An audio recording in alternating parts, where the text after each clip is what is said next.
Hello and welcome back to the channel. I'm your host, and in today's news, Queen Elizabeth II and her husband Prince Philip have been married for more than 7 decades. They have always displayed unwavering support for one another, and Her Majesty has said that the longest-serving consort to the British monarch has been her strength all these years. But there is a sad reality about their relationship that these days not many people are aware of. Listen on to find out what that is and how Her Majesty and the Duke of Edinburgh have already planned their final goodbye to each other. They don't live together anymore and probably never will again. The royal couple, who have been together for so long, do not live under the same roof anymore. When Prince Philip retired in 2017, he moved to Wood Farm Cottage, located in Norfolk, on the Sandringham estate.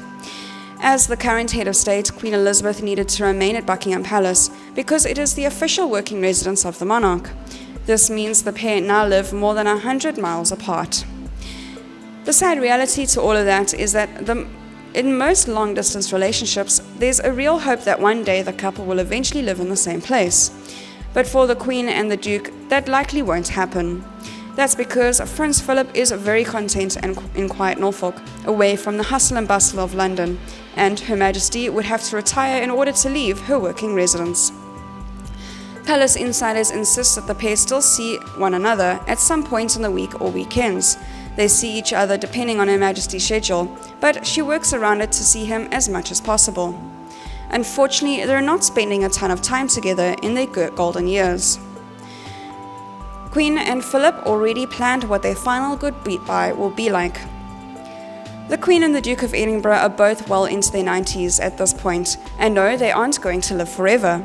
Therefore, they have already made preparations for how they will handle their final goodbye to each other, and don't expect either of them to show much emotion in public. They will be stiff upper lip in public and keep their own emotions behind it, a former staffer told People, adding that they will turn to their faith to get them through the difficult time. They are both deeply religious people, and it won't take them by surprise. Royal historian to the Netflix series The Crown, Robert Lacey, agreed on how they will handle it, explaining that their life together has always been built on regular separations. They are not a soppy couple. The royal family matriarch and patriarch will be together in their final resting place, as they'll be buried next to one another in Frogmore Cottage on the grounds of Windsor Castle.